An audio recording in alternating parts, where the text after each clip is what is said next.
Okay, everyone. So, are you ready for more?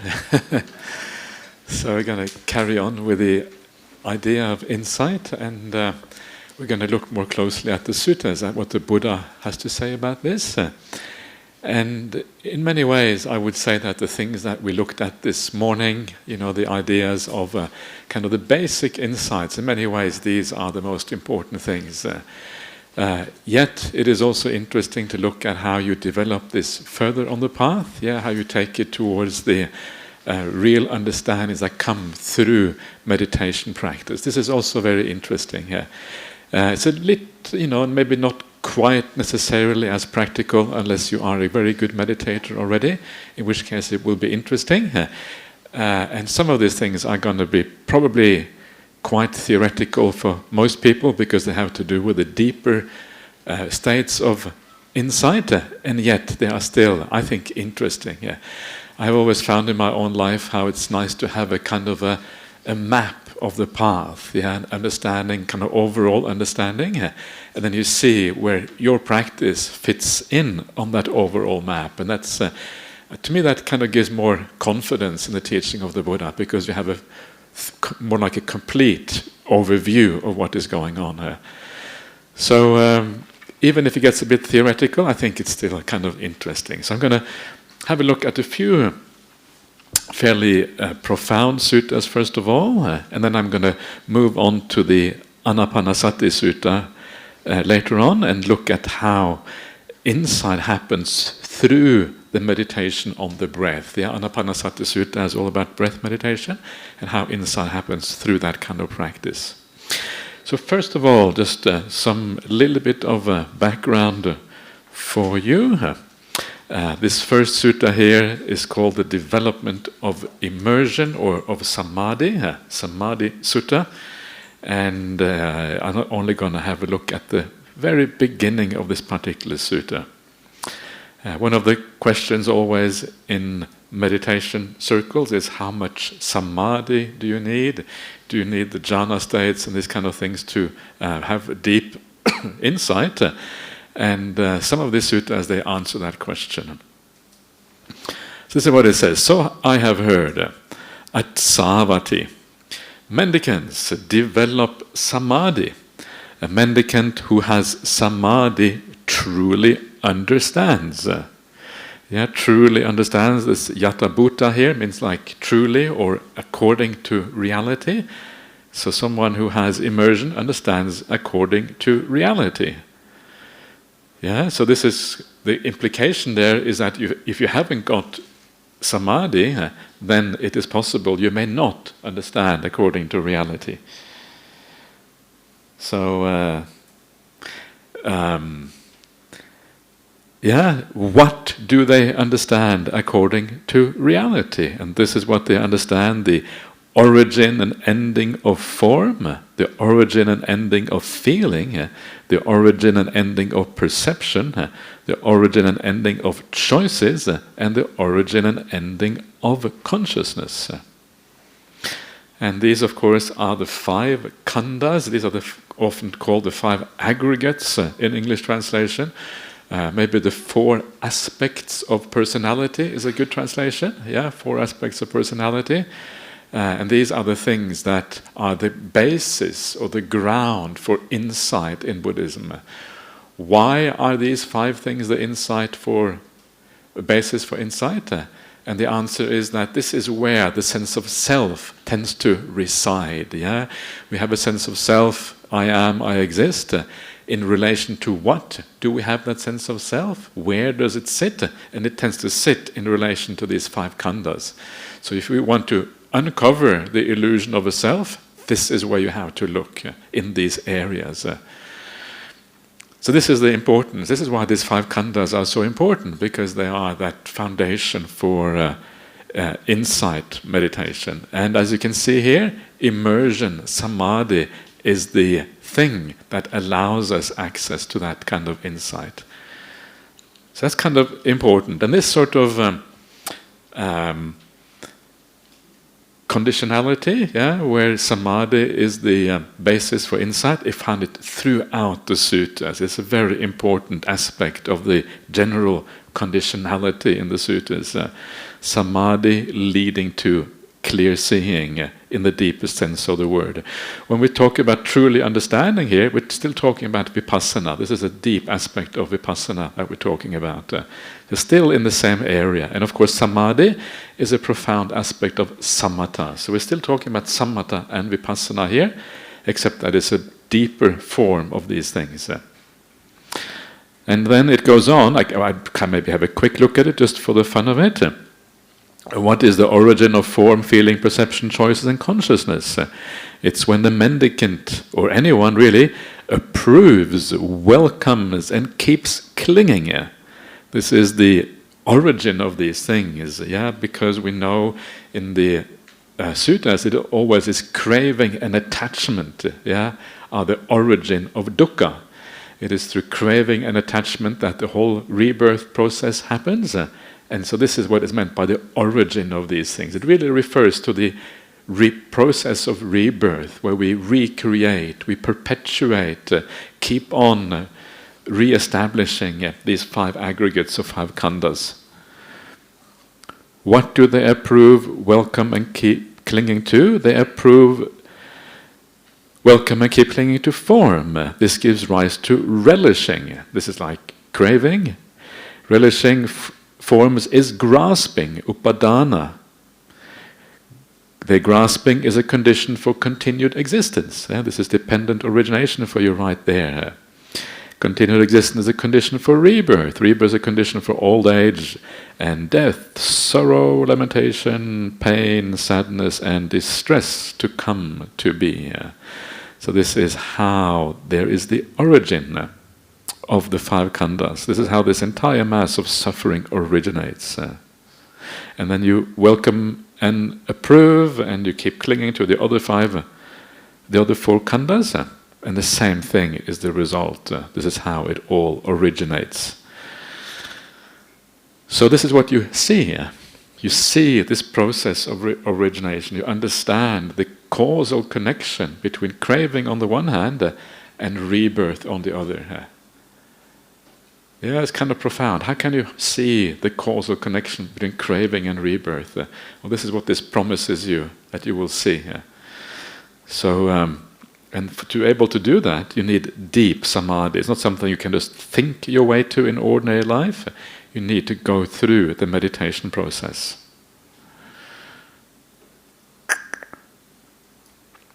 So, yeah, so I don't know. Anyway, let's leave it at that. That's enough. There's some more stuff there, but don't want to do too much, not too little, middle way. So let's have a look at another sutta which tells a similar kind of story. This is the sutta on what's the purpose. And let's go through this very briefly. It's a beautiful sutta on which I often call the idea of dependent liberation. You see this again and again in the suttas. So this is how it goes. Those of you who know me will have heard about this many times already, but now you get to hear it many times plus 1. This is the plus 1. So I have heard at one time the Buddha was staying near Savatthi in Jeta's grove, Anapanasati's monastery. Then Venerable Ananda went up to the Buddha, bowed, sat down to one side, and said to him, "Sir, what is the purpose and benefit of morality, of sila?" Sila is the word here. What's the point of being moral? It's a good question. Ananda, having no regrets, is the purpose and benefit of morality here. But what's the purpose and benefit of having no regrets? Joy is the purpose and benefit of having no regrets. You automatically become joyful if you really, fully, deeply have no regrets. What is the purpose and benefit of joy? Rapture is the purpose and benefit of joy. So it's a deepening of the joy, even more powerful joy if you like.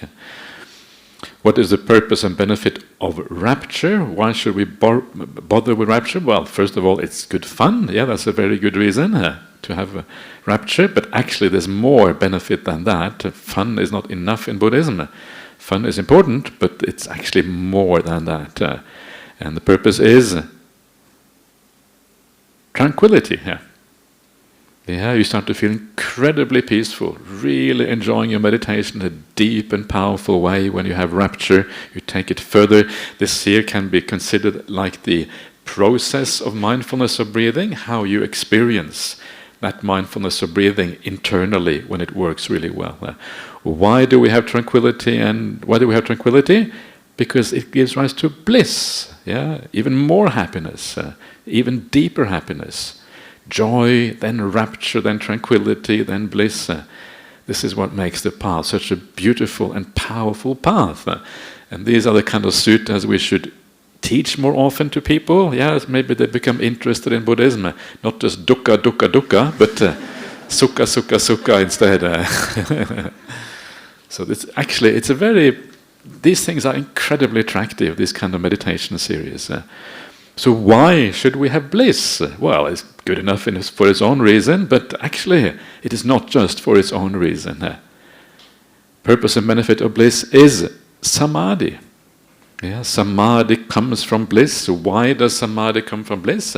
Because you can't get your eyes or your mind off the bliss. It is so powerful. Your mind becomes fully immersed and stilled and looking at the bliss because it's so incredibly enjoyable. And nothing in the world is going to get you to take that mind off those blissful feelings. So your mind gets incredibly focused just on the happiness and joy. This is how samadhi happens. And this is why happiness and joy is such an extraordinary important part of meditation, because without it, samadhi is not going to happen. It happens precisely because of the draw card of the bliss, drawing you in. So that's immersion. So what does immersion mean? What does samadhi mean? What kind of states are we talking about when we talk about samadhi? Now, you may think that there are many kinds of samadhi. And it is true, samadhi is talked about in some different ways in the suttas, but there are some samadhis that are far more important than the others. So, for example, in the suttas you find samadhis like the samadhi which is called the sunyata samadhi, the emptiness samadhi is something you find. You find something called the animita samadhi, like the signless samadhi. These are various kinds of samadhis. Apanihita samadhi, the undirected samadhi. Sometimes you find samadhis that are not all that deep. You have talked about samadhi that happens, for example, while you're walking. That's not such a profound samadhi. But there's one samadhi here, one kind of samadhi that is talked about all the time in the suttas, and that is jhana samadhi. And when you compare the various kinds of samadhi in the suttas, I just mentioned the sunyata samadhi just now. Sunyata samadhi is mentioned like 3 or 4 times in all the suttas. Jhana is mentioned 1,000 times in the 4 main Nikayas. So you make up your mind which one you think is more important. It's obvious, right? Because one is mentioned everywhere. One is kind of really core to the teachings. So when the teachings say, like they say here, just say samadhi without being specific what they mean, you can take it that generally speaking it means jhana, because that is the main kind of samadhi by a long, long way in the suttas. So the purpose and benefit of bliss is basically jhana, right? In fact, there is another sutta coming up in a second that actually uses, instead of samadhi, it says samma samadhi, and samma samadhi is always the 4 jhanas. So okay, so that's jhana. So then, why do you want to have jhana states? Now, this is where it gets interesting, right? The purpose and benefit of jhana, of samadhi, is what? Truly knowing and seeing, or seeing, knowing and seeing according to reality. This is the purpose and benefit of jhana or samadhi. So truly knowing and seeing, now these are obviously deep insights, not just kind of the smaller insights. These are really profound insights. And part of these deep insights are the awakening stages. They're the 4 stages of awakening. Like stream entry, obviously stream entry is truly knowing and seeing. When you become a stream entry, that means you see the Dhamma for the first time. That is certainly part of truly knowing and seeing. Because seeing the Dhamma fully, well, that's it doesn't get more truly knowing and seeing in that.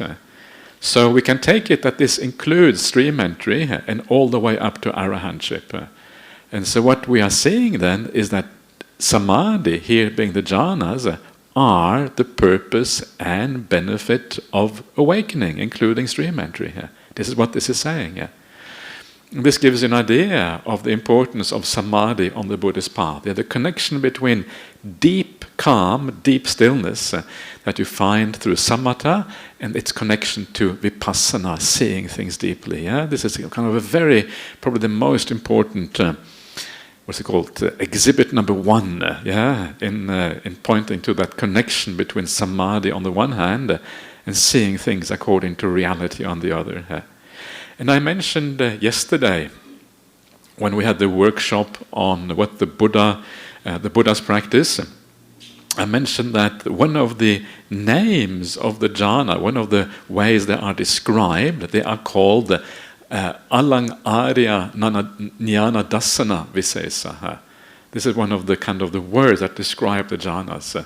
And that means, alang arya means worthy of the noble ones. Jnanadasana means knowledge and vision. Visesa is distinction. So distinction of knowledge and vision worthy of the noble ones.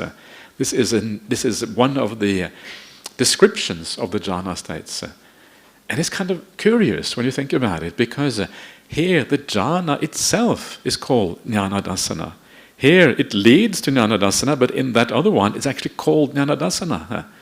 And so the point is that with an attainment of jhana comes some very important information that actually then leads direct. When you come out of those states, it leads directly to insight.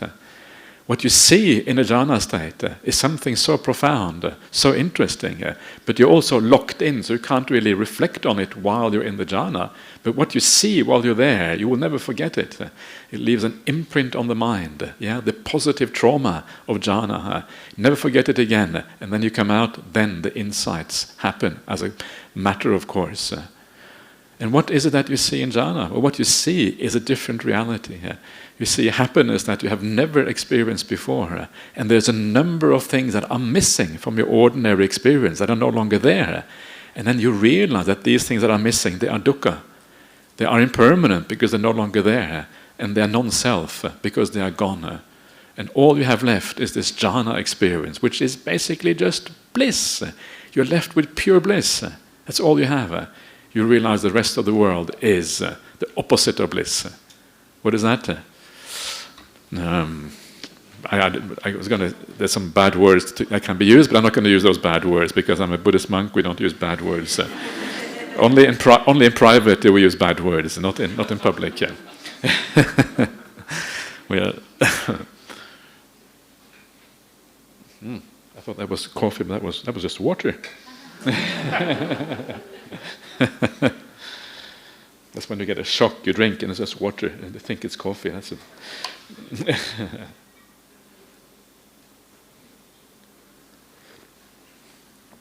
All right, so this is already quite interesting, right? Basically means that for deep insight you need to have jhanas. I just wanted to show you these things because they're kind of interesting. And here we have another sutta which says the same thing basically. You have one thing leading to another. So you have ethics leading to no regrets. No regrets is here you have to use the word vital condition. Vital condition is this word over here. Upanisa is vital condition. Is a vital condition for joy. Joy is a vital condition for rapture. Rapture is a vital condition for tranquility. Tranquility is a vital condition for bliss. Exactly the same sequence. But here, instead of saying benefit, it says vital conditions. It's a different angle on the same point. Bliss is the vital condition for, and here we have right immersion. Not just immersion, not just samadhi, but right samadhi. Over there, samma samadhi over there. And samma samadhi is definitely the jhanas, because that is how it is defined throughout the suttas. So, bliss is a vital condition for jhana, and then of course jhana, right immersion, one who lacks right immersion has destroyed the vital condition for true knowledge and vision. When there is no right immersion, you have destroyed the condition for knowledge and vision. So right immersion is the vital condition for knowledge and vision. So again, this idea of the importance of deep samadhi for real insight.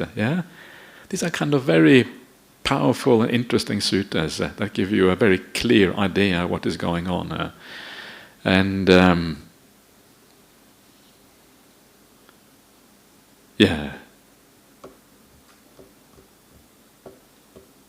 So that is what the Buddha has to say about this. And this is just kind of looking a little bit at the other end of the scale of insight. Here we're looking at the really profound end of insight, and I'm going to come to the medium scale soon.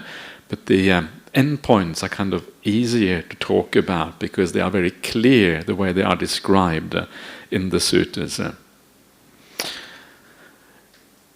Okay, so now I'm going to look at a couple of suttas that seem to make a slight distinction between insight and calm, vipassana and samatha. And I want to look at those because they are very often quoted, and you're very likely to come across these if you have discussions about samatha and vipassana. And some of you may already know about these suttas. So I want to just quickly have a look at this. And the first one here is a very well-known sutta called the Yogananda Sutta. This is the sutta here, and this is Venerable Ananda, and Venerable Ananda giving a description of samatha and vipassana and how they function together, or how they may function together. Now the first thing to note is that this is by Venerable Ananda, and because it is not by the Buddha, it doesn't carry as much weight as the suttas by the Buddha. This is an important point to remember. The word of the Buddha is always primary, comes first. Nevertheless, Venerable Ananda is considered to be one of the wisest people in the Sangha. Of course, Venerable Sariputta is kind of the number one after the Buddha, and then you have a number of others, but Venerable Ananda also is up there. So it is nevertheless interesting what he has to say here. So let's see what this sutta says.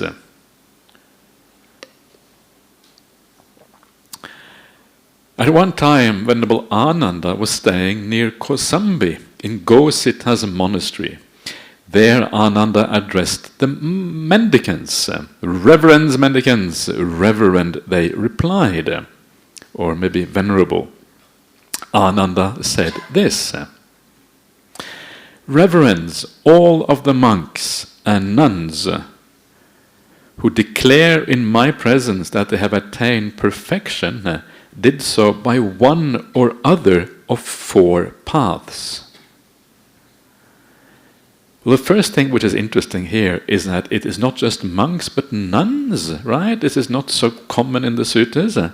So here the bhikkhunis are mentioned directly in this particular sutta. And so that is fascinating because it shows you that they are always there, but often they disappear a bit into the background because the bhikkhus are more prominent or whatever, but they are there and they are also achieving arahantship. This is another place where it says that the bhikkhunis have as much success in achieving the highest goal of the Buddhist path as the bhikkhus have. Same kind of attainments on the Buddhist path. So that is fascinating here. So then you have the idea of declaring the perfection. Arahata is the perfection here, is becoming an arahant. And anyone who declares that they have attained the end of the path, there is four ways that they have practiced, four paths they have practiced to get there. So what are these four paths? Take a mendicant who develops serenity before discernment. So serenity here is samatha, often called calm. Yeah, you have it right there. And before discernment is over here, vipassana, right? So samatha and vipassana. So all of this is about samatha and vipassana and the relationship between them. So here is someone who develops serenity before discernment. So what does that mean? And what it means is that even though it is true that these things always go together, it is possible to have a slight priority in one over the other. Yeah, you can focus, for example, on watching the breath that gives rise to calm, or you can kind of contemplate or reflect on things like impermanence or whatever.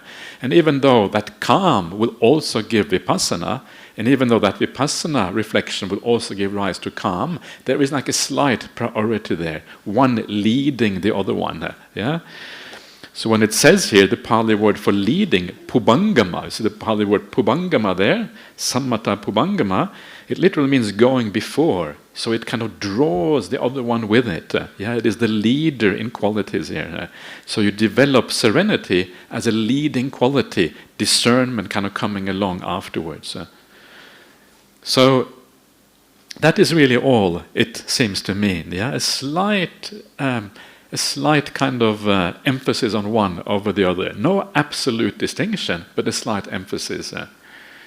And the important point is that both have to be developed, right? Both have to be developed, one before the other, but both are important. As they do so, yeah, the path is born in them. So as you develop both serenity and discernment, both have to be developed, but serenity is a little bit ahead of discernment. As you develop them both, the path is born. The path is born means you become a stream entry. Because when you become a stream entry, you see the Dhamma, and then you know what the practice is. Yeah, this is kind of the idea of the path being born. Because you see the Four Noble Truths, you know what's going on. They cultivate, develop, and make much of it. Once you have seen the path, the Four Noble Truths, you develop that path. Yeah, because then you know exactly what you're doing. Most people are just kind of trial and error, a little bit here, a little bit there, but once you're a stream entry, no more trial and error, you know exactly what you're doing. Yeah. By doing so, they give up the fetters and eliminate the underlying tendencies. In other words, practicing the path makes you an arahant. That's what it's saying here, a fully awakened person. So this is the number one way of developing the path, right? Second way, another mendicant develops discernment before serenity. So here you see vipassana is now first, and samatha comes afterwards. Yeah, but again the same idea. Vipassana will bring samatha with it. It is just a matter of emphasis. It's not a matter of absolute difference. They still come together. They have to come together because they have the same cause. It's a matter of emphasis that we're talking about here. As they do so, the path is born in them. They become stream enterers again. They cultivate, develop, and make much of it. By doing so, they give up the fetters and eliminate the underlying tendencies. Again, they become arahants. Another mendicant develops serenity and discernment in conjunction. Yeah, samatha, vipassana together, like here. Conjunction here is yoga. Yoga is like a yoke or held together. Together at the same time. Yeah, you do a bit of both, and they cannot develop more in tandem with each other. As they do so, the path is born in them. They cultivate, develop, and make much of it. By doing so, they become arahants. Underlying tendencies are abandoned. So these are three of the four ways, and they are basically, if you look at them, the most important thing is that in all the cases, both calm and insight, both calm and discernment, both tranquility and clear seeing are required in all cases. It is not as if you do one, not the other, and then whatever. They're all required in all of these cases. And that is kind of the critical point here. And only then, when both are developed, do you actually have success on that path. So what is the fourth way? Are you excited about the fourth way? The fourth way is actually very exciting. Say again? Body witness. Body witness, maybe, maybe not. We shall soon find out. And this, in fact, this fourth one is so exciting that no one knows exactly what it is. So this is what it looks like. Another mendicant's mind is seized by restlessness to realize the teaching here. 𝐵𝑢𝑑𝑑𝑐ℎ𝑖 𝐵𝑖𝑔ℎ𝑡. But there comes a time when the mind is stilled internally, it settles, unifies, and becomes immersed in samadhi. The path is born in them. Yeah, so this idea of it settles, unifies, and becomes stilled in samadhi, this is like the jhana state usually, that's what it means. So there comes a point when you attain the jhana, even though you are seized by restlessness to realize the teaching here. What does it mean to be seized by restlessness to realize the teaching here? This is the only place in the suttas this occurs, and it is spoken by Venerable Ananda, and so it is kind of up for grabs what it means, so your theory is as good as mine. So it basically means that they're having a hard time becoming calm, and probably because they are contemplating the Dhamma too much or something like that. Something weird, but it's something you can basically forget about. You can forget about this fourth way because it only occurs here in all the suttas. Everything that is so minor doesn't really have any... you don't have to be concerned about it because it's such a minority view. They cultivate, develop, and make much of it. By doing so, they give up the fetters and eliminate the underlying tendencies. All of the monks and nuns who declare in my presence that they have attained perfection did so by one or other of these four paths. So there you are. That's the Yogananda Sutta. And it does not show that samadhi is not required. It does not show that calm is not required, as is sometimes said. It just shows that there is a slight variation in how you develop these things, yeah? And we develop these things slightly differently, and that is really all it means. So, and these are the kind of things I teach for those people who are really sutta nerds, yeah? So if you're not a sutta nerd, I apologize, because this is these are the sutta nerds suttas. So let's do 5 or 10 minutes of meditation together. Shall we do that? Just to kind of allow things to sink in a little bit. We can do a bit of Q&A. We have a little bit more interaction than we have had recently here.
Okay. So this is just a tiny little break, just to kind of collect our thoughts a little bit. And would you like, we can do a few questions now, I think, just as we go along, just so we don't lose track of all of these various suttas and things. Does anyone want to say anything about what we have seen so far? Any comments or questions or anything?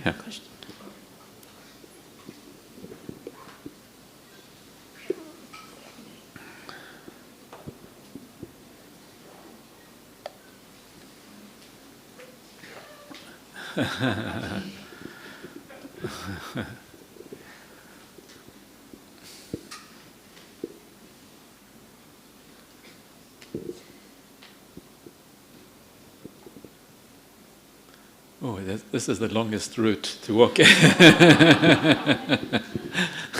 well done. Hi, Ajahn. Hi. Restlessness is the number one obstacle in meditation. So when Ananda mentioned just now, the fourth, I'm buzzing, is he already Arahant? Have he achieved Arahant at that point in time when he delivered? Ananda, probably, yes, I would say so. But it's very puzzling. I don't understand how restlessness can actually help with the samadhi practice. I don't think it helps. I think it's. I think the restlessness is the blockage. I think the contemplation of the Dhamma is like what helps, and then there is a restlessness that comes with that, and that is the block. So it's like I think there's probably a mixture of positive and negative qualities together, and then you have to get rid of the negative ones, and then the positive come forth, and they kind of make something like that. Because when you're restless, your mind are all over the place. Exactly. You can't focus on anything. But restlessness comes in very many degrees, and this is the point here. And restlessness can be extremely subtle. So it can just be like a tiny movement in the mind. That can also be called restlessness. And you may think this is the happiest state you ever had, but tiny bit of restlessness still remains there. So it depends on what you mean by these things. But the main point is that this expression only occurs in one place in the suttas, and that is here. And as a general principle, things that only occur once, you can disregard them, don't have to worry about them. Okay. Yeah.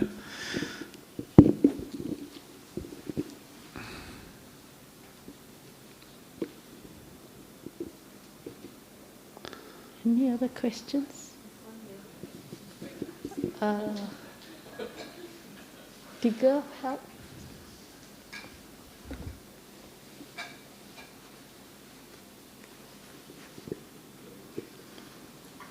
Check.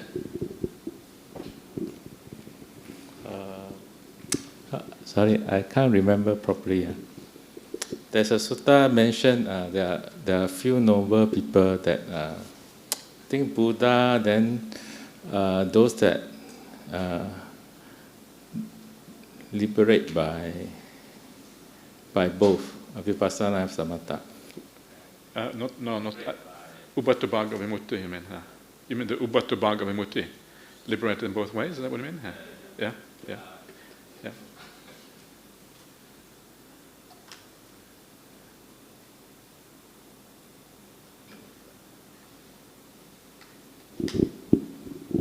Then there are followed by the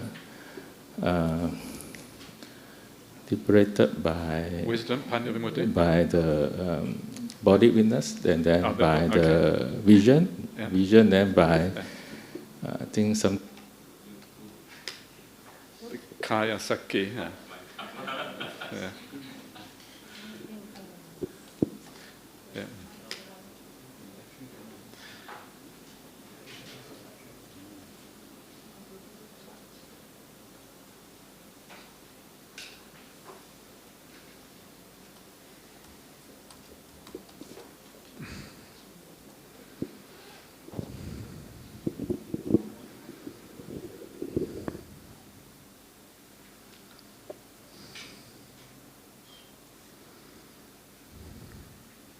So here is the list for you right there. I don't know if you can read it. You can see the Ubbata Vimutti, Panya Vimutti, Kaya Sakki, Ditthipatto. This is the list you're looking for, right? Saddha Vimutto, Dhammanusari, Sadhanusari. Yes, The correct. 7 words. Correct. Yeah. But Okay. yeah. Yeah. So how this 7 category Relate to Samatha Vipassana. relate to the four division that you mentioned just now. The 4 stages of awakening, yeah. Or the four. I mean the one that you got Okay. one, the one that both way is All right. easy to understand. Okay. But the rest, I think, Yeah. I assume that the body witness is samatha to vipassana. Then the vision is vipassana to samatha. My assumption. Then I think the one followed by something to do with Dhamma study, and then by faith is the last one. I think. Yeah. I don't know if there is any direct relationship between the two. I think they are just different lists. I don't know if you can actually map them onto each other, because this set you're seeing here, the 7 you see here, let me get it up properly so people can see what's going on. So that the text is a little bit too small here. So let's see if we can. Expand. I can't expand this one. It doesn't allow for expansion. But I will. What I will do. Let me just. 14 sevens. Okay.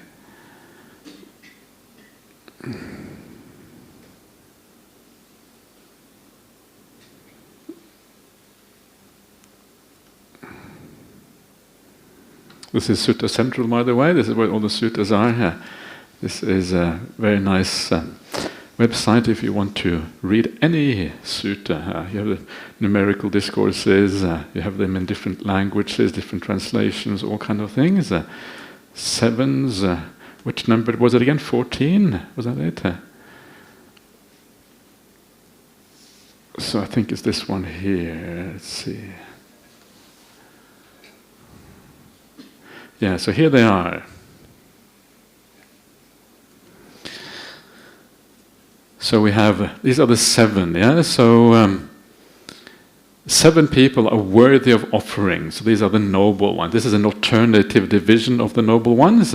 So you have the Ubbatubbhaga Vimutti, the one freed in both ways. And this means that you are freed because you're an arahant, and you're also freed because you have the immaterial attainments. So this is a mixture of deep insight and also the most profound stillnesses of the mind. The one freed by wisdom here is the Panya Vimutti. That means that you are an arahant, but you don't have the immaterial attainments. You have only the jhanas and that sort of thing. Personal witness, this is the Kayasaki, and this means you're not an arahant yet. You are a lower noble person, like a stream mentor or non-returner or something like that. But you are the witness, the personal witness, in the sense that you have seen the profound samatha states, like the immaterial states. This is getting very technical, but just in case people are interested. And you have the Ditthipatto, which means the one attained to view. And this is the stream enterer or once returner or non-returner. You have the view. In other words, you have seen the Dhamma, but you haven't yet attained any immaterial attainments. Saddha Vimutto, it's a bit unclear what that refers to, freed by faith. It means that your faith faculty is kind of the leading faculty in you, or the confidence faculty, and you are led by that. You are liberated through that. So you also have view, but you are the leading faculty is faith. The Dhamma follower, the follower of the teachings, the Dhamma follower, and again this is related to the one attained to view, so it's the one who investigates the Dhamma, and the faith follower is the one who has confidence in the Buddha, and that is the one that leads to freedom by faith, just above. So these last 2 here, they are not yet stream enters, they're on the path to stream entry. So this is a slightly different classification, and it does show, as you say, the difference in samatha and vipassana, but it's more like a matter of degrees. And here the main emphasis is on the very high immaterial attainments, and not so much on the samatha that comes on the path, like the jhanas, etc., are not really in question here. They are all required all the way through. Are you happy with that? It's okay with you. Okay, good. Yeah, yeah. This is your question, so you have to.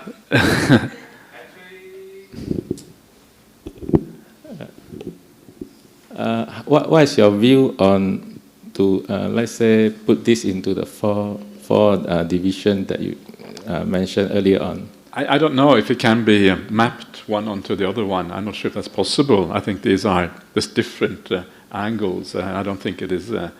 Not relevant. I don't think it's really relevant. Yeah. Yeah. Okay, thanks. Yeah. All right. So let's carry on with the next sutta, which is here, and this is that's the wrong one. This one over here. So this is another sutta called Immersion, and this sutta is also concerned with different samatha and vipassana and different strengths of each faculty, one leading the other one. So I'm going to go through this fairly briefly, and I want to get onto the Anapanasati Sutta quickly. Mendicants, these four people are found in the world. What for? One person has internal serenity of the heart. This is Ceto Sammatang. So Samatha, you can see the word Samatha there in the middle of the word. So this is Samatha. Someone who has Samatha, Ceto means the mind or the heart, but not the higher wisdom of discernment or principle. Discernment here is Vipassana. So you have more Samatha and you have less Vipassana. You still have Vipassana, but you just don't have the very highest kind of Vipassana, which is concerned the higher wisdom of discernment or principles. So again, this is a matter of degrees and not an absolute distinction between one or the other. You have both, but you have a little bit more of one than the other one. But another person has the higher wisdom of discernment or principles, but not the internal serenity of the heart. So again, you have the insight, you have the vipassana, but you are lacking in calm. You don't have zero calm, we shall see that in a second, but you have less calm than someone else perhaps. So it's a matter of degrees. Another person has neither the samatha nor the higher wisdom of discernment and principles. One person has both the internal serenity of the heart and the higher wisdom of discernment or principles. So what does this exactly mean? What do we do? Let's say you have one but not the other, then what exactly do you do as a consequence? And this comes up next here. As for the person who does have the serenity, in other words, you have the samatha, but not the vipassana, not the discernment. In other words, here we're talking about remember again, the deep discernment, not just anyone, but of the higher wisdom.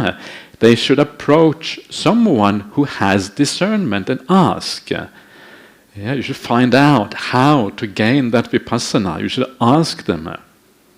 And what other questions you think they should ask? You should maybe ask, how do you get vipassana, maybe? Something like that. Something like that. I mean, that's what they're missing. It kind of makes sense that you should ask that. But let's see exactly how they phrase the question here. Reverend, how should conditions be seen? How should they be comprehended? How should they be discerned? Discerned, here you see the word vipassittabha. This is related to vipassana. It's a verbal form of vipassana. So this is the question you should ask. So what is conditions? What are these conditions over here? Well, they are sankharas. And sankharas, usually in the suttas, when you find them like this, they mean conditioned phenomena. Any phenomena in your experience, that is called a sankhara. So a translation that I would prefer would be, how should conditioned phenomena be seen? How should conditioned phenomena be comprehended? How should conditioned phenomena be seen with vipassana or discerned? That is really the question that he is asking here. And of course, the answer to that question is that they should be seen as impermanent, dukkha, and non-self. That is how conditioned phenomena should be seen. So this is the question they ask, and that is the reply that he should get from the person who knows. That person would answer from their own experience. This is how conditioned phenomena should be seen, comprehended and discerned. In other words, impermanent, suffering and non-self. This is the three characteristics of existence, three characteristics of all phenomena, and this is how everything should be seen. So you have the samatha, and then you need to focus more on understanding that experience in terms of these characteristics. That's kind of interesting. It shows us what vipassana is all about in the deeper senses, right? This morning we're talking about some very straightforward vipassana contemplations about old age, yeah? That is also of the same type. It's exactly the same thing going on. When you see old age, what are you seeing? Well, you're seeing impermanence, right? That's what you're seeing. What exactly are you focusing on? Well, you know, when you see old age, it's the rupa khandha, one of the five khandhas. It's the form khandha that is being changing here. So you're seeing the impermanence of the form khandha. So that it's exactly the same thing that we're seeing in the preliminary stages of the path and in the more advanced stages. It's the same kind of ideas that you see throughout.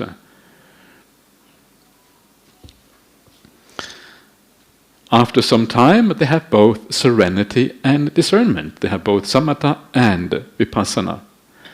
As for the person who has discernment but not serenity, they should approach someone who has serenity, who has samatha, and ask, Reverend, how should the mind be stilled?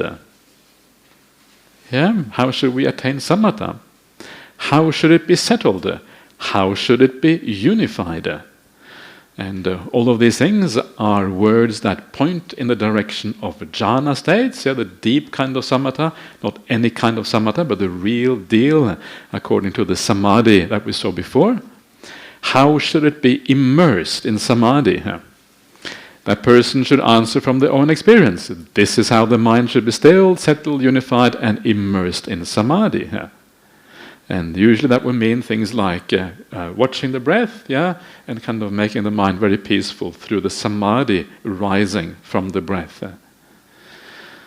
So, and then of course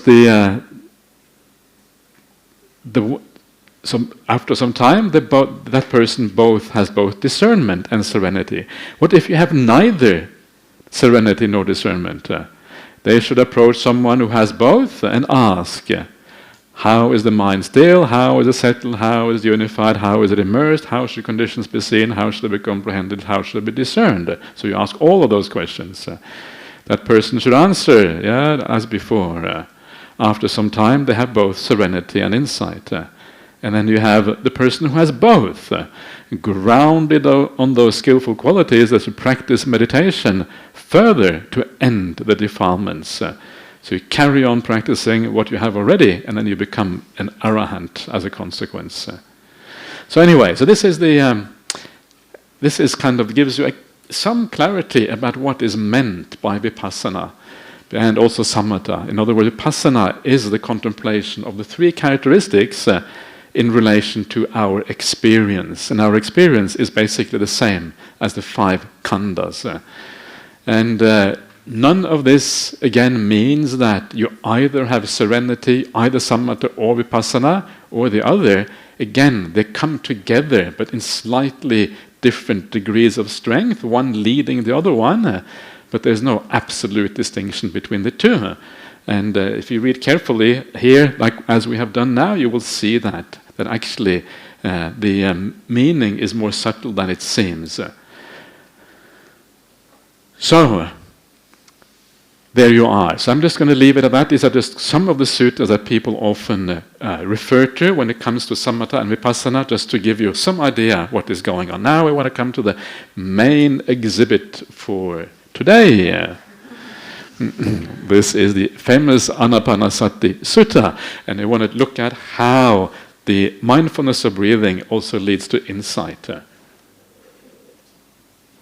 So first of all, this is the Buddha speaking, and he says, mendicants, when mindfulness of breathing is developed and cultivated, it is very fruitful and very beneficial.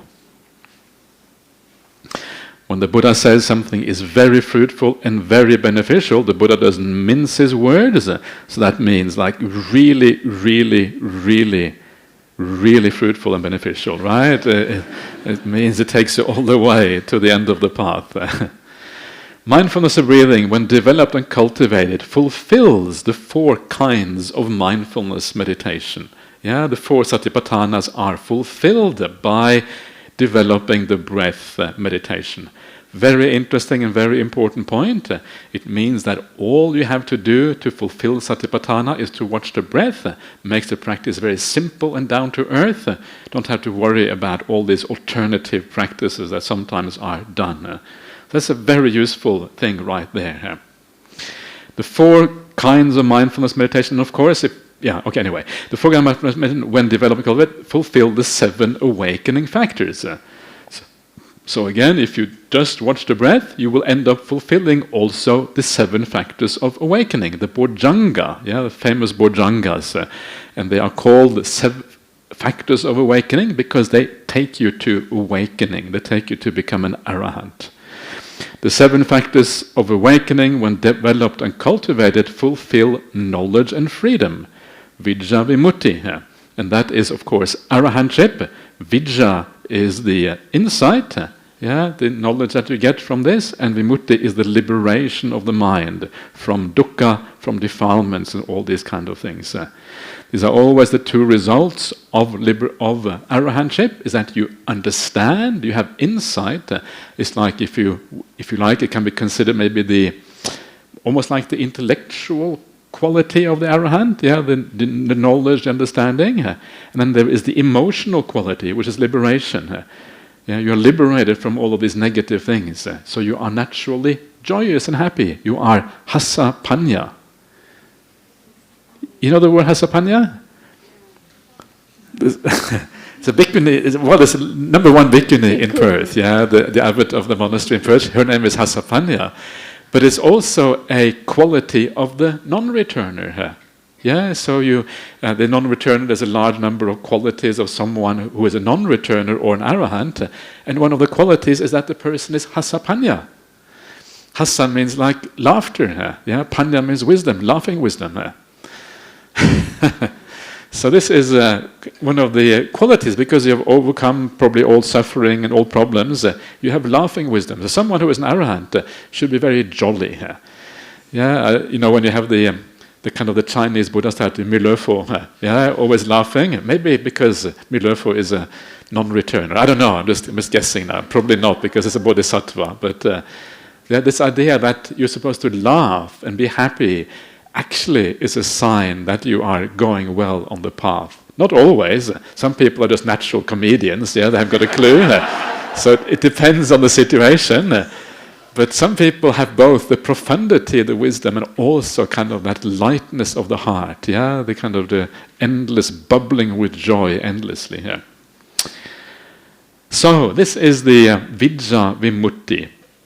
Mindfulness of breathing takes you all the way to vidya vimutti. And vidya, because it is insight, it means that insight is part and parcel of mindfulness of breathing, right? So this is kind of the point here. It leads to insight as well as calm. How does it do this? Let's have a look at this.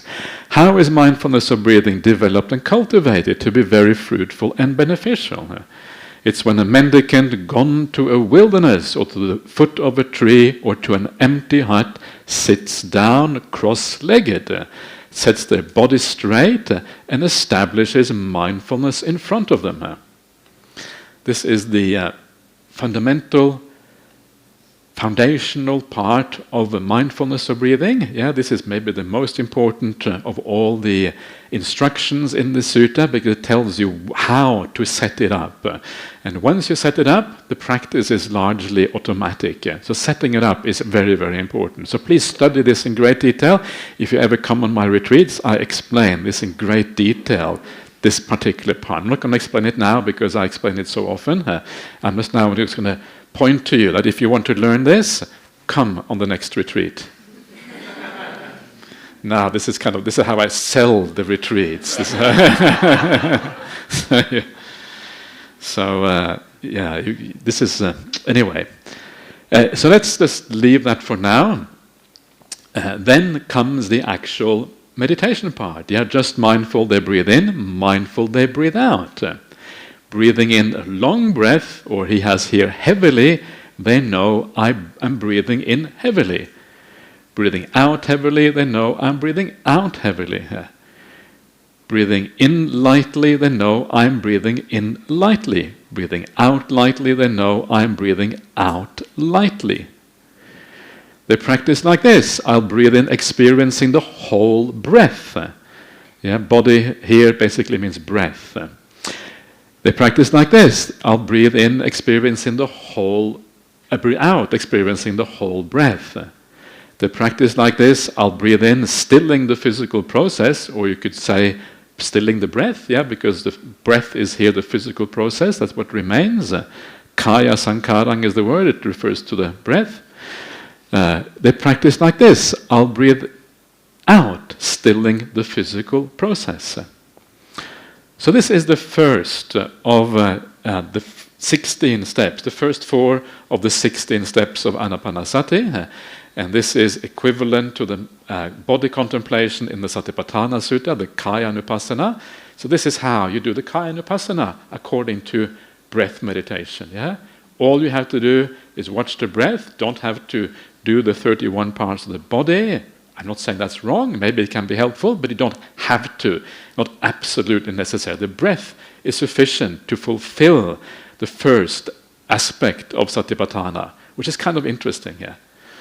Now, one of the interesting points here, and this is especially important because now we're going to talk about insight meditation, right? One of the important points here is this idea of stilling. Stilling the physical processes you see over here. Stilling means that the breathing is becoming more refined. The breathing is fading into the background, becoming less and less prominent. In other words, things are disappearing here. And because the breath is already being stilled, the other aspects of the physical process are also being stilled, right? Because not just the breath, if the breath is stilled, the body as such is also being stilled. So this means that the whole body is starting to fade into the background. And because the body is fading into the background, body and breath are being stilled, the 5 senses are also slowly starting to become less, because the 5 senses are related to the body. So everything is starting to fade away a little bit here. This is kind of a very important part of this. And this becomes the ground later on for insight, for understanding, for seeing things clearly. This is kind of becomes the basis for that. So important to see this. So the focus is on the breath and the calming of the process. Then we come to the next 4 stages of Anapanasati. And this is then equivalent to the contemplation of feeling in the Satipatthana Sutta. I should have put them next to each other so you could have seen Satipatthana next to Anapanasati, but I wonder if I have got that actually. I probably do have it somewhere because I have there's so much. There's a lot of Dhamma on this computer, but I'm not sure exactly where I've got it now. I probably have to search for it. It's a bit dangerous to start looking now. It might take a long time. So let's leave it for now. So this is equivalent to the Vedana-nupassana, contemplation of feeling in the Satipatthana Sutta. This is how you do this through mindfulness of breathing. They practice like this. I'll breathe in, experiencing rapture, piti. They practice like this. I'll breathe out, experiencing rapture. Piti is the Pali word for rapture there. They practice like this. I'll breathe in, experiencing bliss. This is sukha over here. This is the bliss. They practice like this. I'll breathe out, experiencing bliss. They practice like this. I'll breathe in, experiencing mental processes. Chitta sankara. This is the whatever is in the mind at that time is called the mental process. What is it that is in the mind? Well, mostly just the bliss and happiness, and a little bit of breath, perhaps a few things like that, but essentially just bliss and happiness. and maybe a little bit of perceptions of various kinds. They practice like this. I'll breathe out, experiencing mental processes. They practice like this. I'll breathe in, stilling the mental processes. They practice like this. I'll breathe out, stilling the mental processes. So, what does all this mean? Well, what it means, first of all, is that experience meditation is a lot of fun. This is kind of one of the main meanings here. There's this rapture and bliss, and then even more bliss. And like Ajahn Brahm's famous book of bliss upon bliss upon bliss. And this is what this really is about. So a lot of fun. So one of the kind of very fascinating things about this, if you compare this, and I should really have had the tables here, but if you compare this process here to the Satipatthana Sutta, remember they are equivalent ways of contemplating feelings. In the Satipatthana Sutta, it says that you should also contemplate pain, dukkha. For those of you who know the Satipatthana Sutta a little bit, dukkha is part of the contemplation of the Satipatthana Sutta. Painful feelings in the body, it's called samisa dukkha, that pain which is kind of bodily, if you like. And then there's the niramisa dukkha, the spiritual pain. But pain is a part of the contemplation in the Satipatthana Sutta. But here, pain is not mentioned. So how can this be equivalent to the Satipatthana Sutta when one says pain and the other one just says bliss? How is that possible? How can you understand pain if you don't contemplate it? What's going on here? And what is going on? And this is where the idea of insight, the idea of clear seeing becomes very obvious how it works. The best way to understand something is to understand it through its absence. When something is not there, that is when you actually understand something. And this is the old simile of the tadpole and the water. A tadpole is in the water. Does the tadpole understand water? No, because tadpole has always been in water, has always had water around it, so has no perspective on what is going on. It is impossible for a tadpole to understand what water is.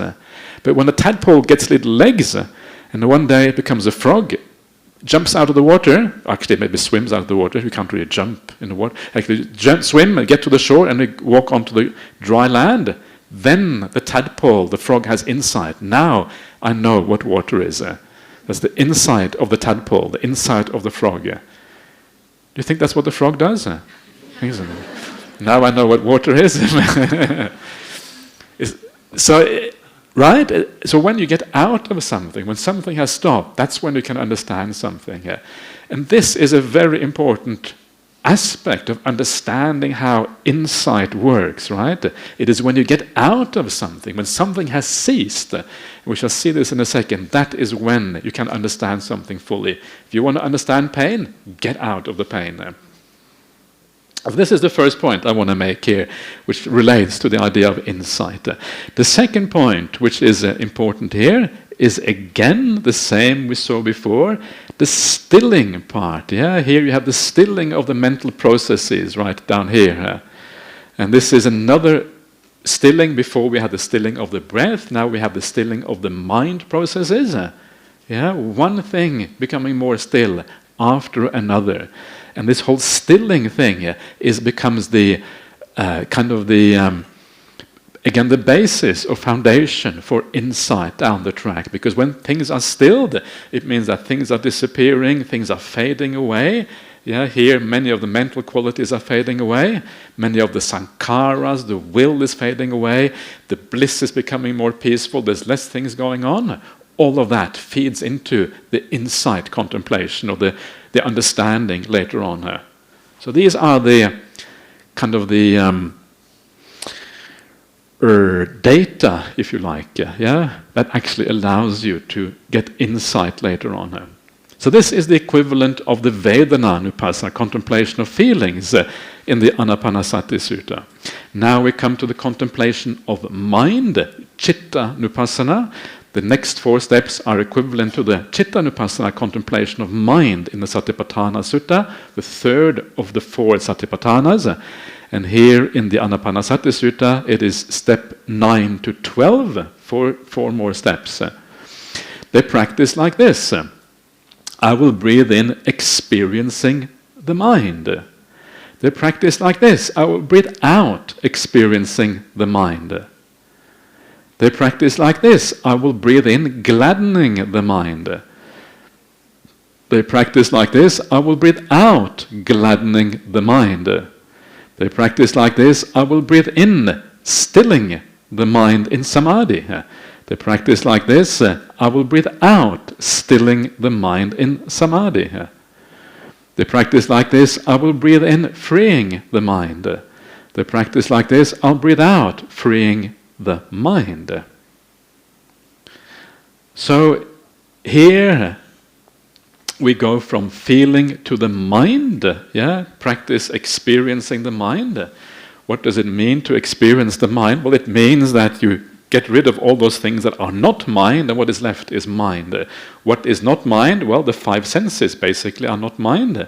So at this point, the five senses fade into the background. The body is largely gone, and what remains is the mind when those things are gone. How do you experience that? Very often you experience that as a light in the mind, light and form. In other words, a light with a particular shape. Usually like a circle or something like that, like the sun or the moon or something. That's usually how this is experienced. And this is talked about also in the suttas as such. So you are experiencing the mind. It means that even more things are being left behind. What remains is that very simple thing now, basically bliss and this light image, and everything else kind of starting to really disappear in the background.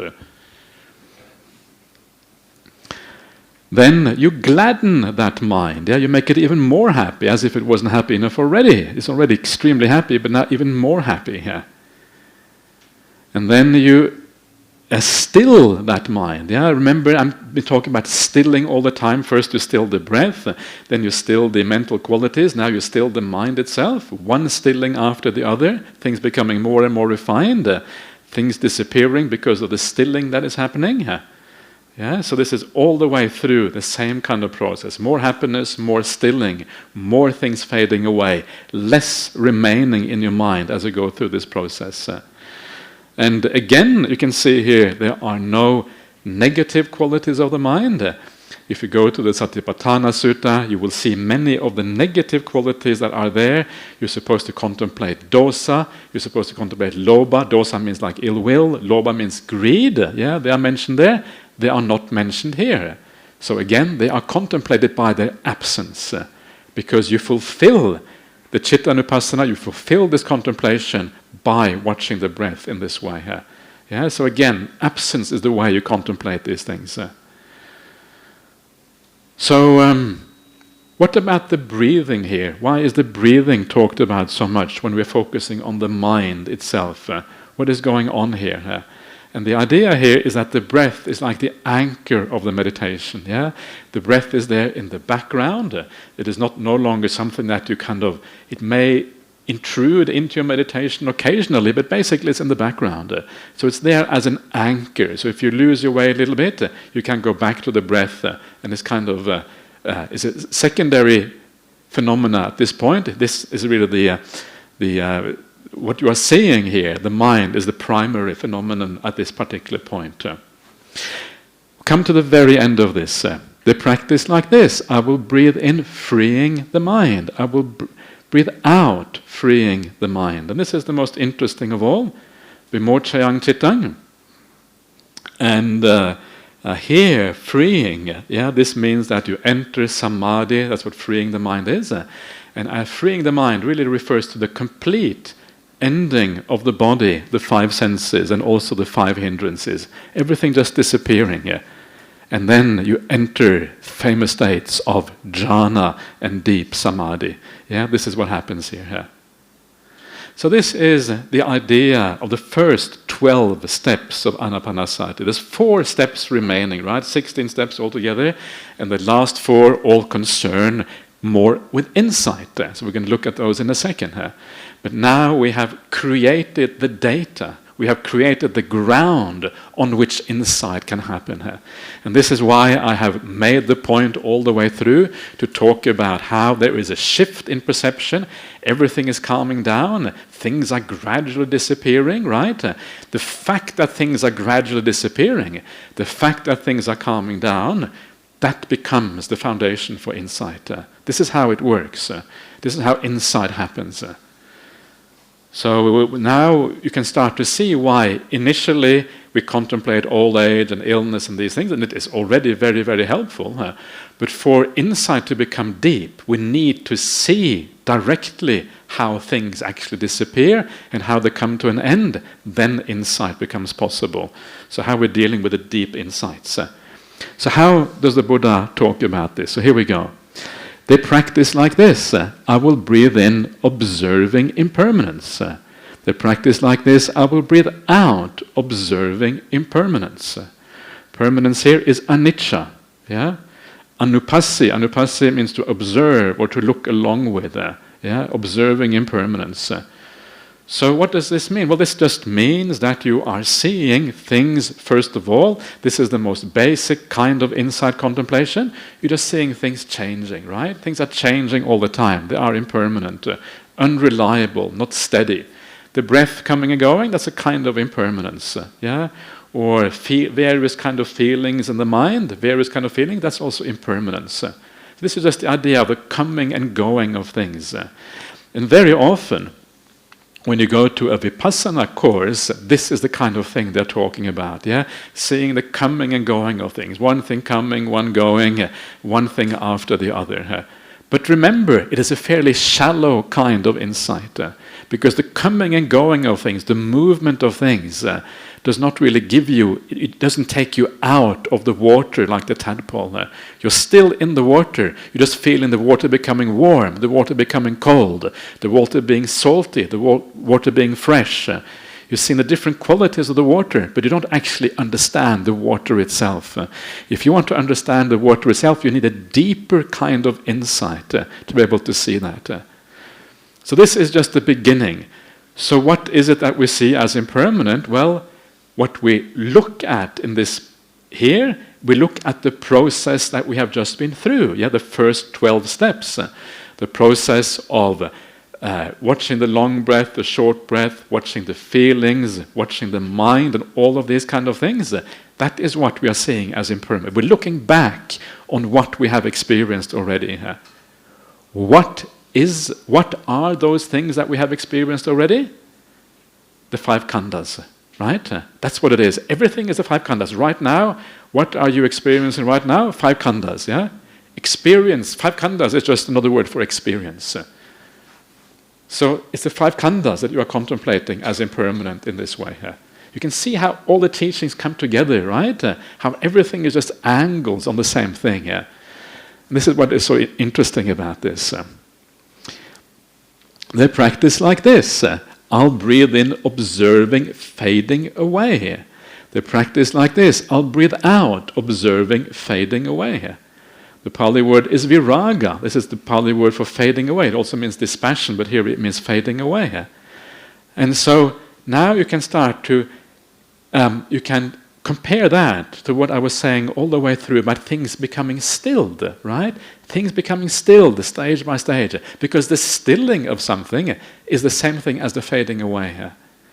When something becomes more and more stilled, the breath is becoming more and more refined. That is also the fading away of the breath, the gradual diminishing of the breath. When the body starts to disappear because you see the nimitta, you see the sign, the sun, or whatever in your mind, it means the body is fading away. The senses are fading away. Various kind of feelings, the painful feelings are fading away. All you experience is the bliss. Your perceptions, how you experience the world, that is all fading away because your body is going, the senses are going. The will is fading away because the will is gradually declining when everything is becoming still. The opposite of stillness is the will. The will is the doer, the agent that creates havoc in the world. That's the will. That is also fading away. Thank goodness. And then you have consciousness itself fading away, and the reason is because the senses are fading, and then the consciousness that goes with the senses is also fading. There's a fading away, everything becoming less and less and less. And where does fading away, where does it go to? What is the ultimate fading away? What is that? Well, cessation, right? Cessation, the ending of things, is the ultimate fading away. Fading away ends in ending. Yeah, it ends in cessation. So this is why we have this. The practice like this, I will breathe in, observing cessation. The practice like this, I will breathe out, observing cessation. This is Nirodha. And this is where that tadpole comes out of the water, right? When the water ceases, because the frog goes on dry land, then it understands the water. And this is exactly the same thing with us. When we go all the way to the end of this 12 steps we have seen here, all the way to the freeing of the mind, that is where all the opposing qualities cease. When you free the mind, the body is gone. 5 senses are gone. The will is gone, because there's just automatic process left. A large number of perceptions are gone. All perceptions of pain are gone. Yeah, all perceptions of the senses are gone. All that is left is the perception of bliss. Yeah, and a unified mind. All of those things are gone. Consciousnesses are gone, except for mind consciousness. That is all that is left when you come to the jhana states. So a lot of things have ceased. Yeah. And this is kind of the idea. And because they have ceased, for the first time are you able to understand these things fully. Yeah? Now they are gone. Now you know what they are, precisely because they are gone. This is the process. Fading away, ending in cessation. Now you can understand what has happened in all these things. Now you know what the body is. What exactly do you know? Well, what you know, as we have been talking about, is the 3 characteristics, right?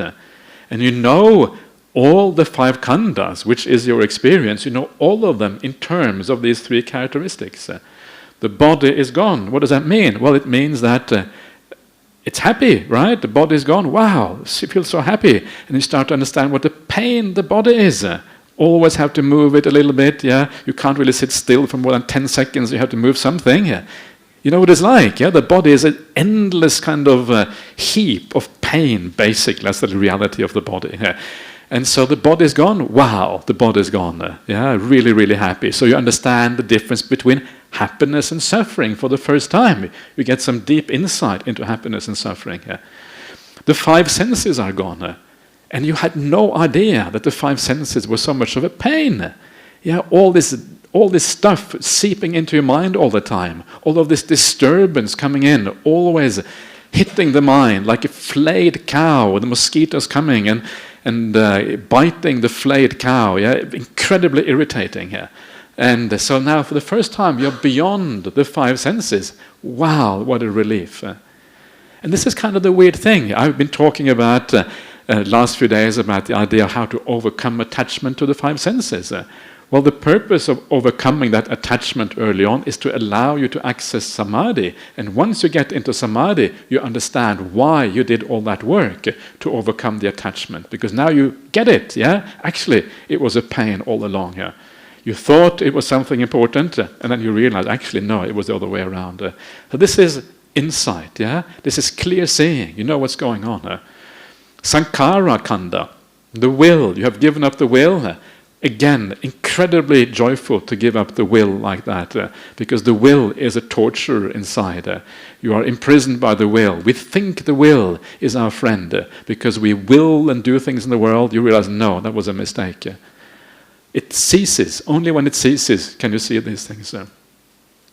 Feelings have gone. Yeah, lots of feelings have disappeared at this point. All the negative feelings, many of the positive feelings have also ceased.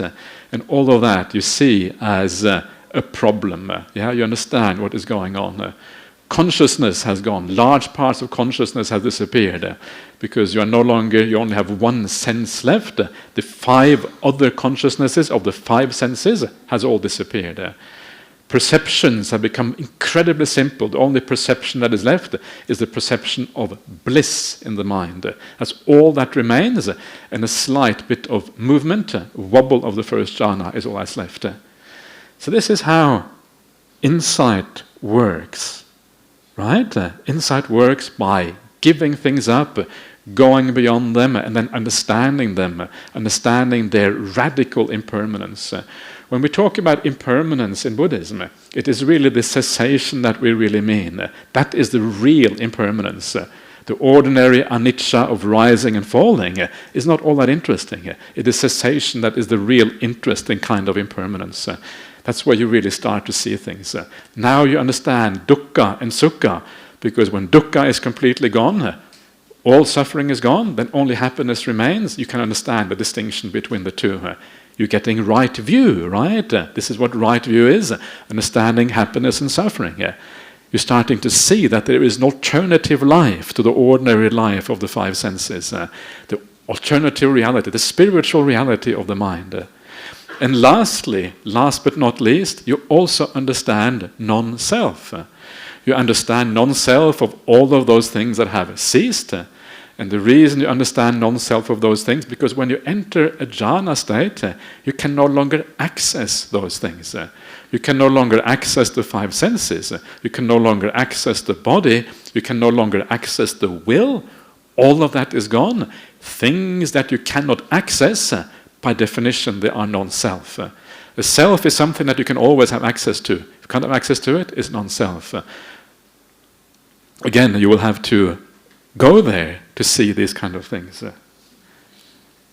So this is insight for you, in the deep way. The five khandhas, the five aspects of personality, which is our experience. You see the evolution of that experience through meditation on the breath. And when you look back on that evolution, you see the five khandhas in terms of the three characteristics: suffering, impermanent suffering, and non-self. So what happens when this goes on like this? If you continue practicing this, maybe many, many times, and every time you contemplate in this way, well, what happens is that you undermine craving itself. Because if the more you see these things as non-self and suffering, they have no purpose anymore. Because we cannot crave for suffering. All these things that you thought were happiness turn out to be suffering. Something happens with craving. You stop craving these things. That is what is going on here. Because can't crave suffering. So this is the very last step of contemplation here, where craving itself comes to a halt. They practice like this. I will breathe in, observing, letting go. Patinissagga is the Pali word for letting go. Right there. They practice like this. I will breathe out, observing, letting go. Letting go is the opposite of craving. It is the giving up. It's the opposite of attachment. Letting things be, no longer have any interest in these things because you are letting them go. And this is the most profound aspect of insight, is when you let everything go. You don't hold on to things anymore, because now, finally, you understand real happiness and real suffering. Insight. So, that is the insight meditation through mindfulness of breathing, how essentially it works. And it is basically automatic, because when you come into these states and things fade away, you cannot help but see these things, right? The body is gone, so you see the body is gone. Have no choice in the matter, so insights are going to happen. Again, this is idea that calm and insight have to go together. Things have been calmed away, quite literally, stilled away, stilled out of existence. And when things are stilled out of existence, you will see that. And when you see that, it will transform the way you look at the world. What you used to think of as happiness, you now think of as suffering. What you used to think of as suffering, you now see as happiness. And you become one of the noble ones as a consequence. So, there you are, a little bit about insight and on the Buddhist path, about seeing things clearly. And we don't have much time left, maybe 20 minutes left. So let's just open up for a bit of discussion and questions and comments. So please fire away.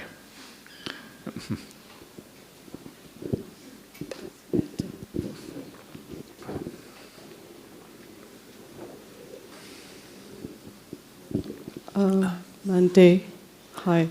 When we're at this breathing out of letting go, are we also letting go of mind consciousness? Yes. Because just now you mentioned that mind consciousness will be the last one. Yeah. So at that point in time, when we let go of mind consciousness, what happened? What happens is that it just means you're not attached to it anymore. Correct. It doesn't mean that it disappears. You're just not attached. We still have the body. Yeah. Yeah. Yeah. So it's the thing. The idea of letting go here is not really that things actually disappear. It's more our relationship is transformed, so we don't have the craving and attachment anymore. That's really what it means. Will that be a permanent, like we don't see the craving anymore? That's what it means, yeah. The craving is completely gone at some point. Completely gone. Okay. Because just now I was looking at Buddha last meditation experience. Yeah. He went through from first jhana to fourth jhana, and then he moved back from fourth to one, and then one to four again. So I wonder what is the purpose when he's already enlightened. Yeah. Why should he do that? It's a good question. At that point in time. I'm not really sure myself, actually, to be honest. It's one of those mysteries in the suttas. I have some theories about why it might be the case, but I don't really know exactly why. I don't think it's trying to prove anything. I think it's beyond proving things.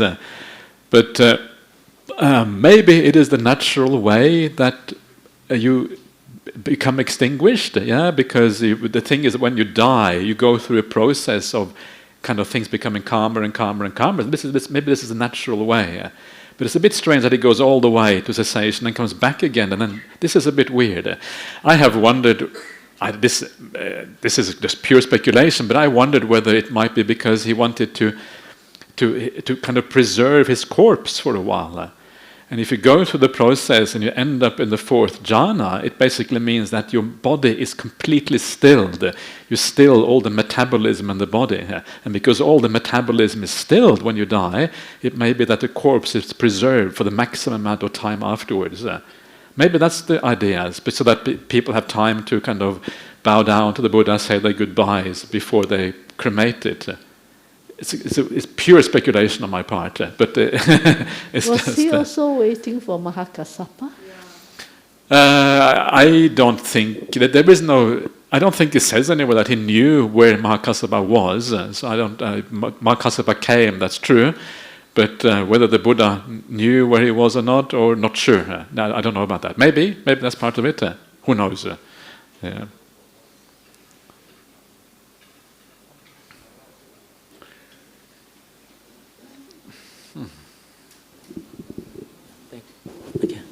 Venerable.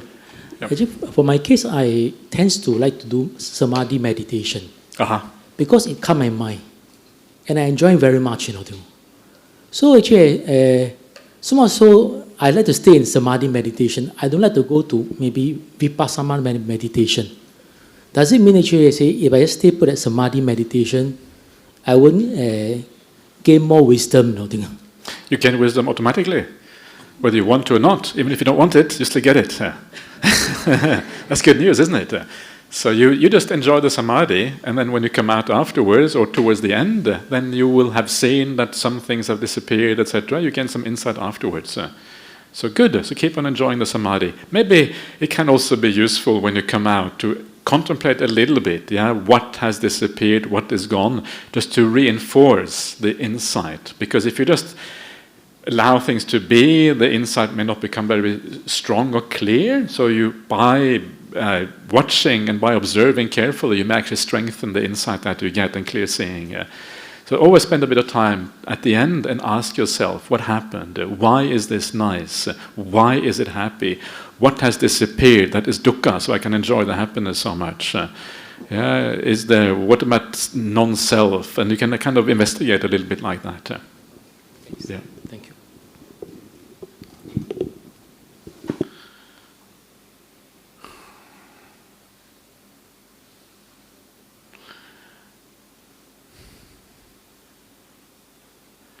Over here, yeah.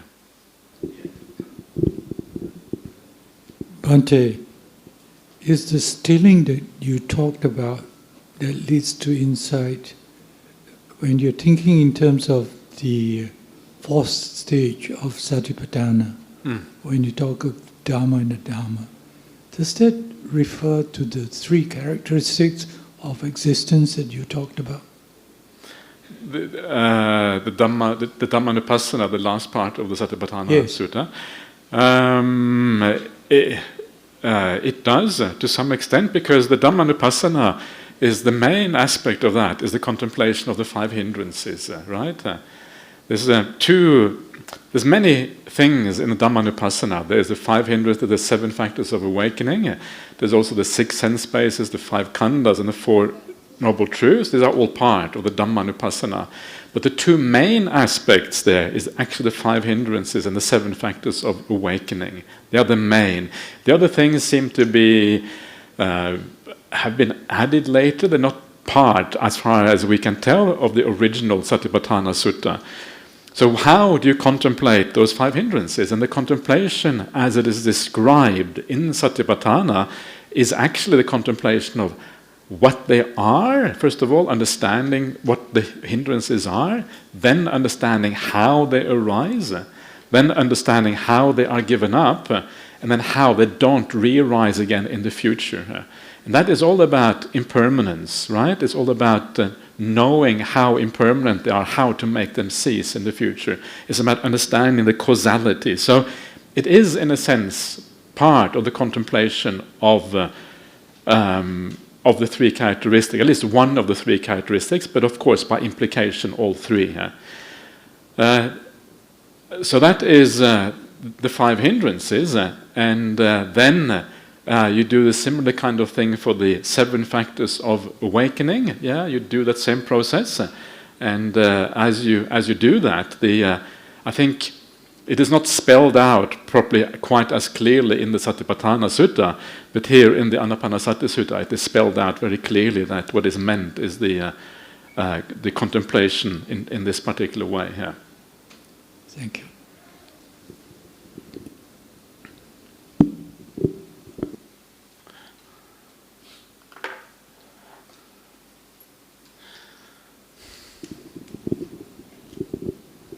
Ajahn, just now you mentioned that the whole Satipatthana practice is kind of automatic.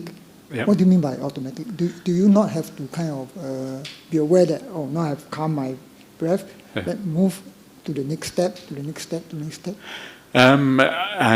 It's good to be aware that you are kind of that. The whole point of these things is that you have a map of what is supposed to happen. When you have a map, you can monitor whether your meditation is working or not. Yeah, you know whether you're heading in the right direction or not.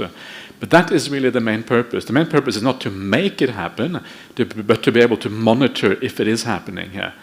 In terms of what you have to actually do, you don't have to do very much. You have to sit back and allow the process to happen. The most important thing in meditation is actually not to do the meditation, but get out of the way, so that actually to sit back and just wait and enjoy the process. That's the most important part of meditation practice, and that is, I think, very interesting, because one of the problems of meditation is that very often, once you hear the word meditation, you have this idea of things that you're supposed to do. Yeah, you're supposed to calm things down. You're supposed to become peaceful. And that is a problem, because that is actually not what you're supposed to do. If you look at the way the Buddha talks about the psychology of meditation elsewhere, it's all about allowing the process to unfold. He says that the process of meditation is dhammata, it's according to nature. He says specifically it cannot be done by an act of will, na cetanaya karaniya. Yeah? So the will is a problem. So you withdraw the will, you establish the basic conditions, and then you withdraw the will, and you are the passenger, and then it unfolds by itself. Because when I read it, it seems to me that you have to have some intention of doing it. Breathing in, I calm my body. Breathing out, I calm my body. So you have to have the intention of experiencing my body, calming my body. So you have to have the intention of because it is the nature of the body and the breath to become calm if you get out of the way. Oh, okay. Yeah, that's the nature of it. It happens automatically. You don't have to have that intention. In fact, the intention is a disturbance. Okay. because the intention is the will. The intention is what drives all the movement in the mind and in the body. Yeah, because what is intention? Well, intention is what makes you think. Intention is what makes you move. Intention is actually part of the disturbance. So if by not having any intention, that is when things become peaceful. Because somewhere else I read it consists of vitaka, vichara, and applied thoughts is not an intention. It's not applied thought as a bad translation. Yeah, it's kind of it's not very good translation. Vitaka, vichara have a very special meaning, but it means that there is a degree of movement in the mind. But the point is that you want to minimize that movement. And by withdrawing, let me bring a sutta up for you. I'll show you this really nice sutta, which is very interesting. Yeah. So where are we? So this is, go back to one of the suttas we had before. I will just go to this one here. Interface error. What's going on? Okay, I think I...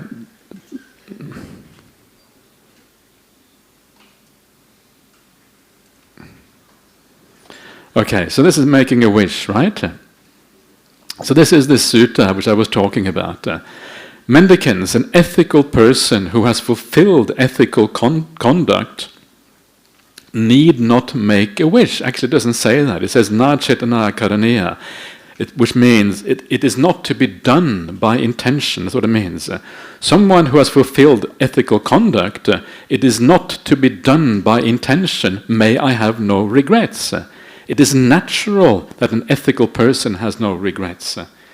Yeah. So, in other words, if you have ethical conduct, a natural consequence of that is that you have no regrets. You don't have to make yourself not have any regrets. You don't have to make that with the will. And this is how the whole process of meditation works. Let's go further down. When you have no regrets, you need not make the wish, or there is no. This cannot be done by intention. May I feel joy. It is natural that joy springs up when you have no regrets. Yeah, you can't make it happen. It happens automatically as part of the process. When you feel joy, it cannot be done by intention. May I experience rapture. It is natural that rapture arises when you are joyful. It happens as a matter of course, and because it is natural, if you try to make it happen by an act of will, it means that you are interfering with nature. And if you are interfering with nature, you actually reduce the chances of this happening here. Yeah? And so it goes down and down and down, all the way down to samadhi. Yeah? When you feel bliss, you cannot do by an act of intention, may my mind be stilled. It is natural for the mind to be stilled when you feel bliss. So this, what you are seeing here, is the process of meditation through various stages. And all the way through, if you try to do the meditation, try to do the sequence, you are getting in the way of nature. And that is the problem. That's why it stops it. Remember, intention is a movement of the mind. It is the opposite of stillness. So as soon as you make an intention, you are actually getting in the way, and you are making more work, more movement, rather than stilling things. Yeah. All right. Ajahn, I'm a very new regular meditator. Yeah. Thoughts is that I have many thoughts during my sitting, but the beginning when I start to sit, when I notice that I have thoughts, I will drop it very abruptly. Yeah. But recently, I tend to dwell on the thoughts. The only plus point is that I can see a lot of clinging for such thoughts to arise. Yeah. So, as a new beginner, should I dwell on the thoughts or just cut it off and go back to my breath?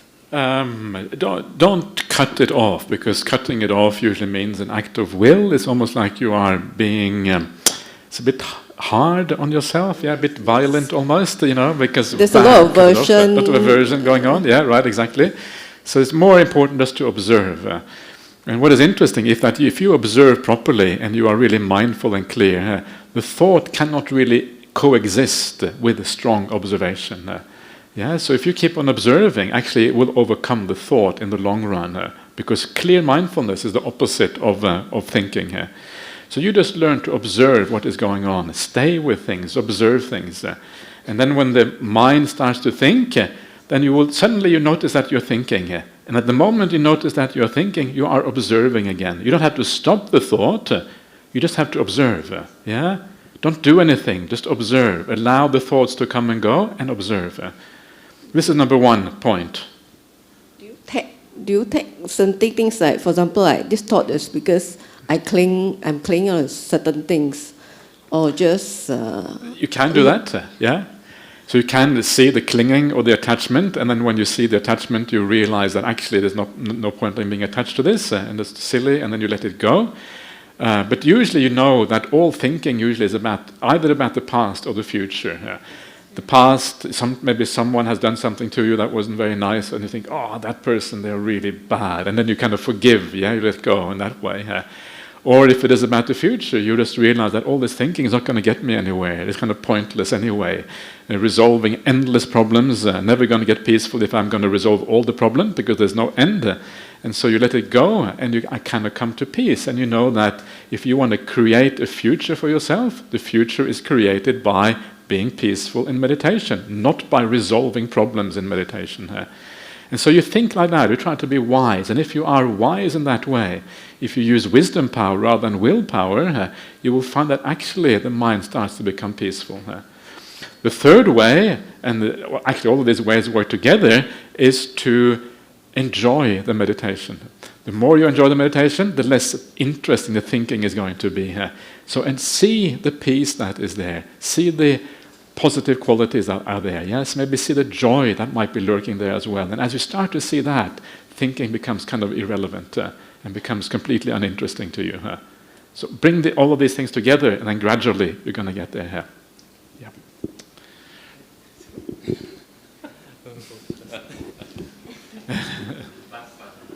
Ajahn, I have a question regarding right view. So when we come to Dhamma talks or listen to Dhamma talks, or even we practice meditation, we are calm, and then we are reminded of the right view.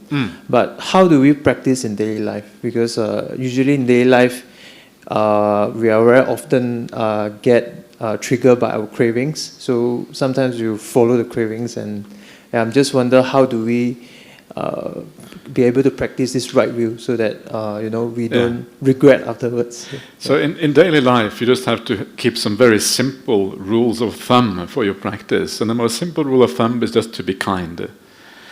And if you are kind, you are already circumscribing your desires and cravings, because if you're going to be kind, you cannot follow all your desires and cravings. So if you remember that one word, kindness, in daily life, then that is sufficient to keep your craving in check. Yeah? That's keeping it very, very simple. Yeah. Thank you, Ajahn.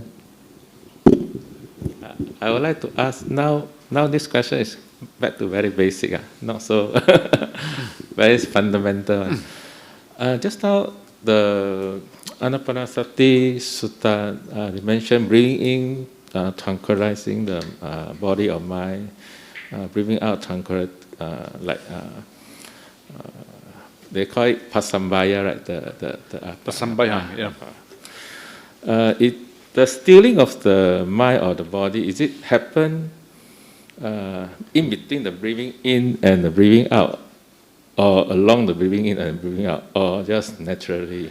It happens naturally. That's the point. Yeah. So you just allow things to be, and by allowing things to be, the calming down happens by itself. So it's nothing that you have to do, and you don't have to worry about where it happens, when it happens. It just happens. Yeah. So there's a friend who asked me that in between the breathing in and breathing out, sometimes there's a gap there. So how do we address this? Is it this gap should fall under the stilling of the mind? Don't worry about that gap. It's kind of completely irrelevant. Yeah. Just enjoy, just practice, just do it, and as you do it, it will calm down. Whether the gap is there or not, that's kind of it doesn't matter. It makes no difference. So there's no willpower, as what you say, is it? Yeah, exactly. It's not willpower. You just allow the calming to happen. You get out of the way, and when you get out of the way, the calming happens. The problem is you, it's us, it's we, it's the self, it's the intention, all the doing that we. That is actually the problem. And the more you can get out of the way and allow things to become calm, it will happen by itself. Yeah. Okay, thanks. Okay, very good. All right. Okay. Oh, your tongue at the back. Yeah.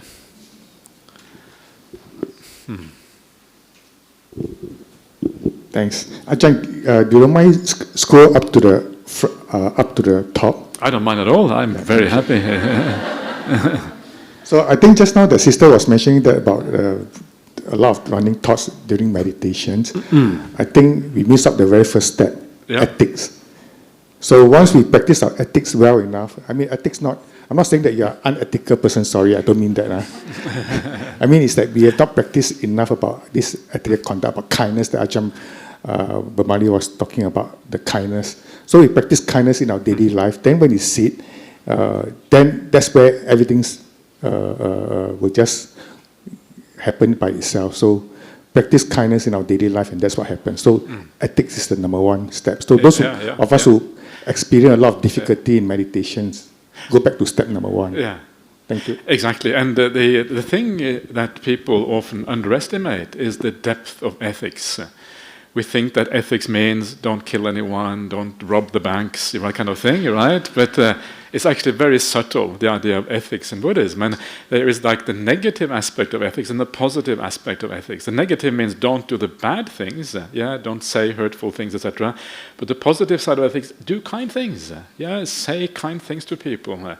The speech that goes to the heart of other people around you. It's a beautiful way these things are expressed in the suttas.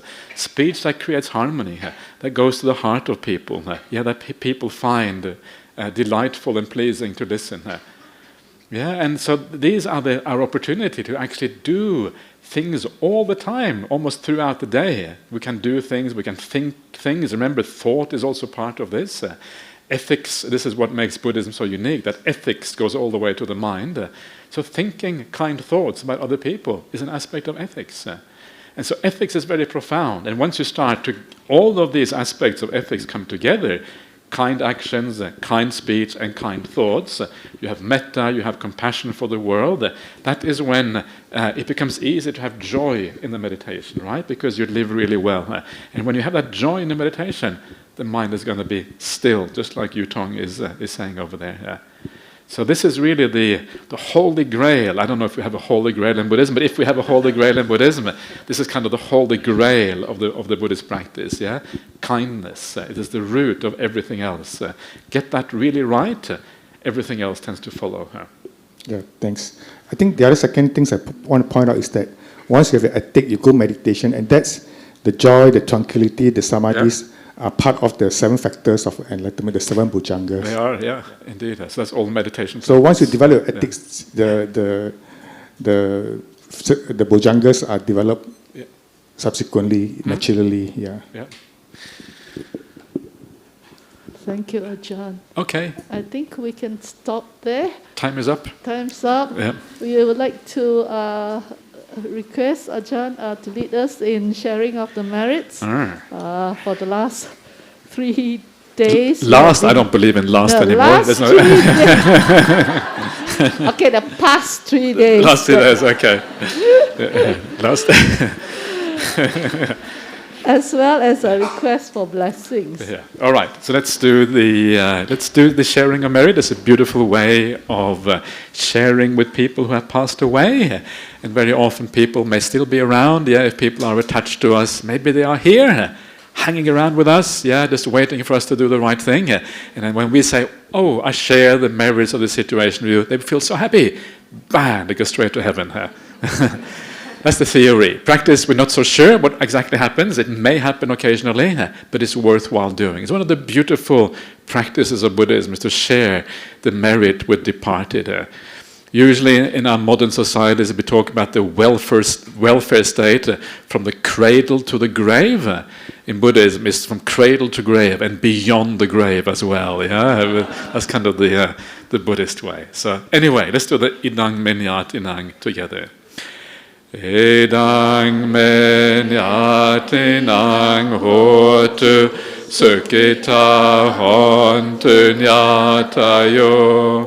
Edang menyatinang hotu sukita hontu nyatayo. Edang menyatinang hotu sukita hontu nyatayo.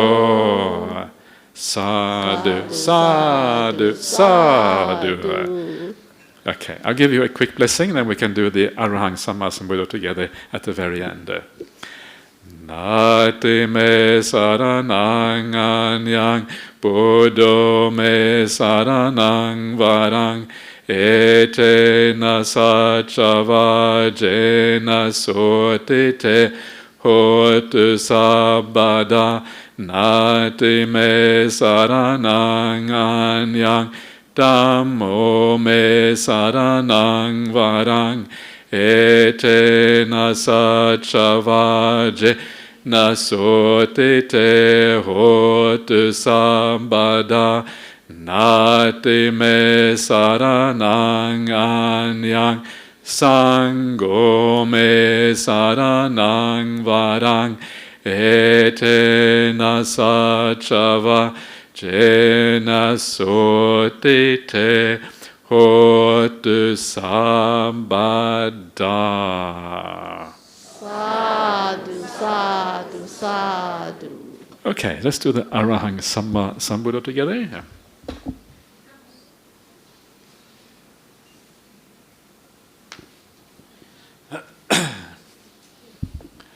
Arahang Sammasambuddho Bhagava Buddhang Bhagavantang Abhivademi